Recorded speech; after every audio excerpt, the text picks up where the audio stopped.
kia ora na tātou katoa, ko tapu ilia tōku ingoa. I'm happy to be here as always. Thank you, Tauraki, for having me. Yeah, so tell us a bit more about yourself. Which island did you come from and things like that? Right. Yes, so I was born in Ierea, Aitutaki, and I came to New Zealand when I was 7. Fully broken English, but obviously I'm doing pretty all right now. Born in Aitutaki, raised in Porirua, Wellington, and so mum is from Mulke and dad is from Aitutaki. So yeah, those are my two islands. So tell us, now you have your own business. Now, firstly, tell us about your business. What do you do? What type of business do you do? So I wear a couple of hats, but I tell you about the business side. I run an eyelash extensions business, and I started that 7 years ago. And I got into it because I've always been into beauty. I've always had eyelash extensions on myself, and not once did I ever think to pick it up and learn and do it as a business, as a trade. And so 7 years ago, I decided I was unhappy in my government role. And I wanted a change of pace and something more creative and, a feel-good career that makes you feel good. And that's what Lashes does for me. And so I've been in business for 7 years. I started off working from home. So I used a spare bedroom at home, and I was taking clients there while I was still working. And then I just became super popular. And I just decided, hey, do I want to do 2 jobs or focus on the one? And I left the security, the pay security from my government role, and decided I'm going to jump in head first into the lash industry. And so far, so good. I'm doing absolutely amazing. I am the #1 artist in my area. And I'm also the lead educator for the academy that I run, and it's called the Polynesian Beauty Academy. And this year I'm actually taking my love of lashes throughout the Pacific. So New Zealand, Australia, Rarotonga, Samoa, Fiji, Tahiti, and Hawaii. And that's always been a goal of mine, just to let women know that there are options out there. And the lash industry is very lucrative, so it's a high return. And the yearly earnings are between 75,000 to 150,000. So very, very good starting rates. And so, I train Māori and Pacifica women how to get into the lash industry and how to start their lash business. And I also offer lifetime mentorship to help them with their business. And that's something I haven't seen offered before, is the ongoing mentorship, especially for, our Pacifica people. And I'm very excited to get it off the ground. And for me, it's about empowering the women in local communities, and especially with the tourism industry picking up. There's more and more tourists coming, and they're bringing their bags of money. So why not charge them top dollar for the lashes so that they can look good in all their photos and the videos for their wedding, for their birthday celebrations. It's a win-win situation, I believe, and I just want to share my love of lashes with all the women in the Pacific. And I'm actually the first to be delivering the training through a Polynesian lens. It's never been done before, so I'm very proud that I'll be the first to take this across the Pacific. Too good. And maybe I'm in the wrong business. You are. So, going into business, you got to have some understanding of how business. So tell us, how did this, you started at home, but in terms of managing, and that kind of thing, accounts and stuff, how did you start? Yes, no, absolutely. So anyone that's thinking of getting into business, I highly recommend you do a local business course. I know Te Wānanga has free business courses that you can sign up for. But I did all my business training through Welltech here in Petone. So I already had a business mind. Actually, a funny story. My first actual business was I used to sell music lyrics at school for 50 cents a page. So back in the day, in the 90s. Music lyrics, how does that work? You write it yourself? Yeah, well, when you listen to popular songs, back in the day, you'd stop and play and write down the lyric and then stop and play. right? So Oh, this is how we used to learn the lyrics from songs is you listen to the tape and you stop and play and write down the lyrics. But then internet came along, and my dad is, into that technology stuff. So we did have a computer at home, and I think one of the first families to have internet in our home. And I found a website that you could type up any song and it would have the lyrics already written out for you. So I made a little playlist. I put it up on the school office, and I said, if you want to know the lyrics for this, it's 50 cents. And that was my first ever kind of wow. business idea. And yeah, that flew off. And then eventually the school got internet, and then that went down. Everyone Mhm. could print out their own. So, but yeah, that was actually my first ever business, was selling lyrics, because it was very popular, especially all the rap songs, because they speak very fast. So it's really, yeah, really hard to capture the lyrics. So so how much did you normally make a week at that time? 50 cents a lyrics. Honestly, like maybe $5 a week. Oh, So it was good. And then I had there were extra. actually students who would buy the Yeah, lyrics. yes, yeah. It was 50 cents, and people. It was a big deal back then. It's knowing Yeah. the exact words. So you were considered cool if you knew what the words were. And I took advantage of that and did my business. And I didn't think much of it. I just thought, hey, there's a demand. I'll Mhm. meet the need. And yeah, I was making my extra $5 lunch money every week. I didn't tell mum and dad. I just did it myself. And I got support from the ladies in the office. And yeah, so that was my journey. Start small, do something small, and get used to executing your idea. I recommend, yeah, getting qualified, do some business training. Google inside your area what kind of business training is available, just to give you a platform on how to work a business. Mhm. So yeah, so I do have business training, and then the hard part is trying to figure out what it is you love, what you really, really love. There's a So, lot of us we so, love heaps of different things, but pick one. but I really want to go back to your lyrics. So, Oh, okay. what actually made you think, okay, people would want to buy this? How did it actually start? Were you I think it talking with was during some mates and all? assembly. Yeah. Yeah. I think during assembly, they would have competitions, and the boys would get up and they'll make up the rap songs, but we all knew it was the wrong words. Mm-hmm. And I think, yeah, just from watching, then I thought, hey, like I've got access to the internet. I know this website that's got the correct words. And honestly, it's just giving it a try. Like, have your idea, give it a go. You never know how it's I going to mean, the work. thing is, you obviously knew that there were some students who wanted to know the words, and then Right. what did you say? I can give you the words for 50 bucks, 50 cents. Yes, or I typed up the lyrics or the songs that I had lyrics for, and I made a poster and I put it up on the office. And every time the students walked past the office, he said, "Oh, what's this? Oh, I can get the lyrics for that. I can get the lyrics for that." So yeah, no, it was very, very popular back in the day.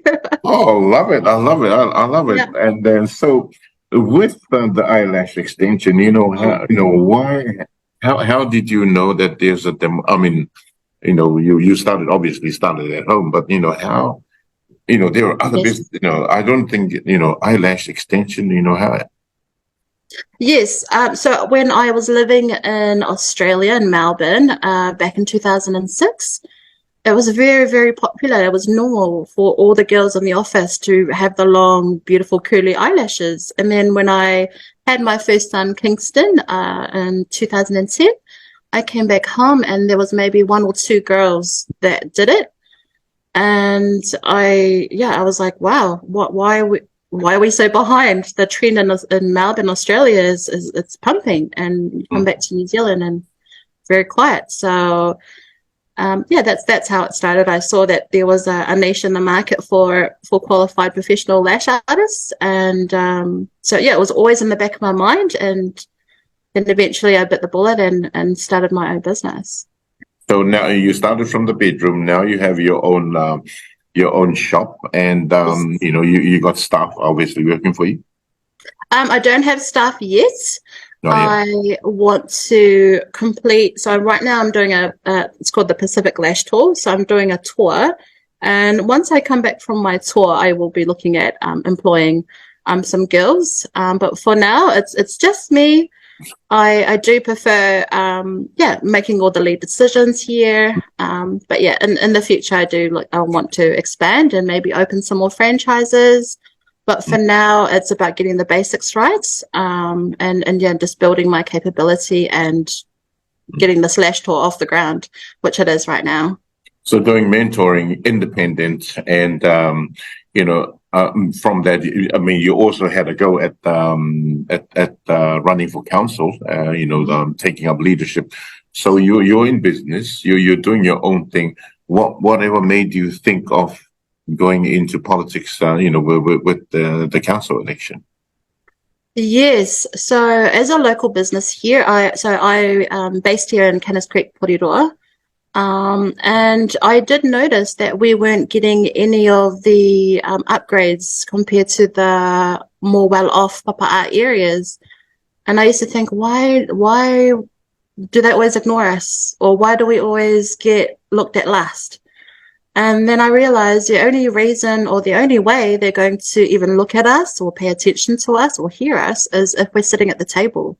Mm-hmm. And that's why I said, if you're sitting at the table, they have no choice. They can't ignore you then. But when you're not sitting at the table, they can do whatever they like and make decisions for us. And I thought, no, I'm not going to let that happen. I'm going to put my name up, and I've got something to say. And I want mostly the Pacifica Māori population here to have more of a voice as to how the city is being developed. Because right now, yeah, we need more voices at the table.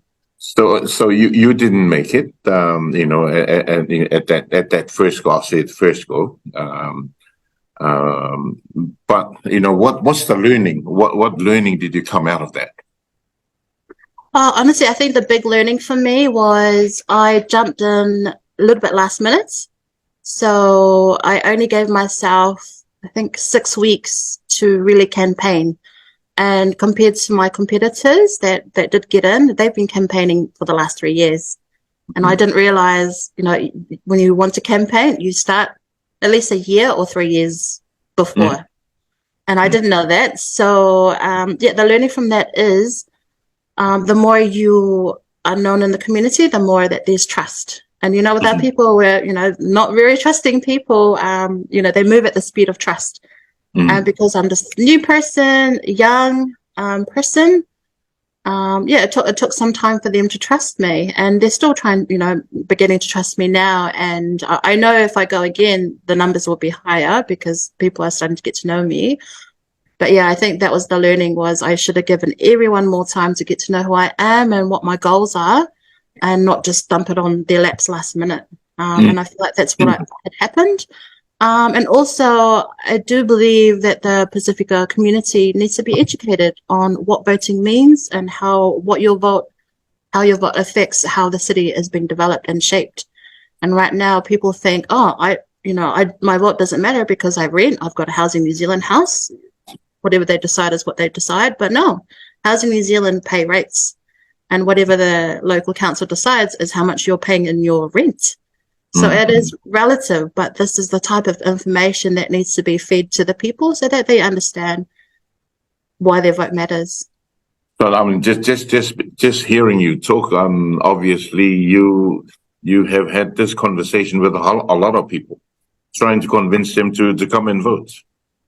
And it's about finding the right platform as well. I know if I got into all the churches and met with all the pastors and explained, who I am and this is the purpose of what I'm trying to do, then yeah, there would have been more buy-in from the voters here. I mean, the thing is, when you look at it now, the government is pushing people to go and vote, and normally it's getting people to vote yourself. But, there's also the thing to get people to go and vote, get registered so they can vote. So obviously a lot of our people are still not voting because they don't see the importance of, so it's really important that we have that kind of education, even for our Kukans community. If we want it to be heard, we really need to understand, to know that it's important that they make a vote. And then I suppose we have to look at whose job it is to. Yeah. No, I agree. I do feel the responsibility does fall on either the elections commission or the local council itself. That Hmm. really should be their job to promote, not just to promote people to vote, but to promote the education side of it. Hmm. And that hasn't been done. That's something I haven't seen enough of. And I'd love to see more of it. And I'm happy to put that forward to the council to say, hey, next election, please make sure you have more workshops where all the church groups or all the schools can understand what voting is about and how, yeah, it's important. Nice, nice, nice. So Tapu, you are there, you are independent, and you obviously wanting to help our people. Yeah, our advice, to those young ones out there, thinking if I can do this and what I need to do. Any word of advice to those? Yes, my word of advice is let's all go do it. Okay, don't wait till you see a brown person doing it. Do it yourself. Don't, I think with our people, we're not seeing enough of our Pacifica people out there in the leadership roles, out there making changes. And I want to see all of us out there making changes. I want to see all of us out there sitting on all the boards. So yeah, get into sign up for a charity, sit on one of the boards, get experience. Yeah, become the decision maker. Don't just sit there and be the receiver of the decision. Be the decision maker yourself. So yeah, get out there and join some boards, get some experience. Yeah, just get involved in your community as much as you can. Especially for the Mapos, it's good for your CV. Mm-hmm. It's a win-win situation. You can say, hey, look, I've got experience working on this project. And then by the time you're 17, 18, ready for the big world, you've already got a list of things that you've done in the community. That builds your experience and will make you a better candidate for any roles that come up. Nice one, Tapu. Thank you so much. And of course, they are most welcome to get in touch with you if they want to have a talk about anything to help them with their ideas. And Yes. I also want to mention that I started a new role as a chairperson for the Whitireia COGS team. So COGS stands for Community Organisation Grant Scheme. And what that's is there's money from the Crown that's given to different regions. I'm in the Whitireia region and we cover Kapiti to Porirua. And it's free funding for any of the community groups, whether you're a dance group, early childhood, any community groups out there, they can apply for this funding. And unfortunately, only 6% of Māori and Pacifica people are even putting their hands up for this funding. So guess where the rest of the money goes to? Not to us. So I encourage you to go. Yeah. But you must have a plan, and you're going to go through the application process, right? Yes. And The that's only something that you can help with. that's the only barrier is the application is online. It's wordy, but there is an email address that you can say, hey, look, I'm having problems filling this in, and they can help you. So there are people there to help you.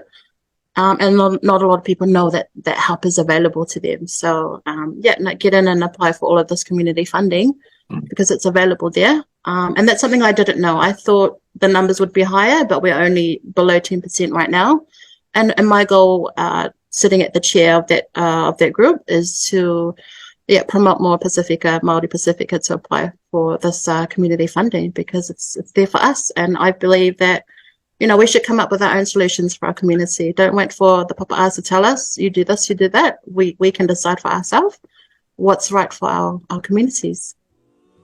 Okay, on that note, I'll just leave it there. Thank you so much, Tapu, for joining me, and wish you all the best, and we'll talk to you. We'll keep talking as we go along. Me take a mata. Me taki tarake. Always a pleasure.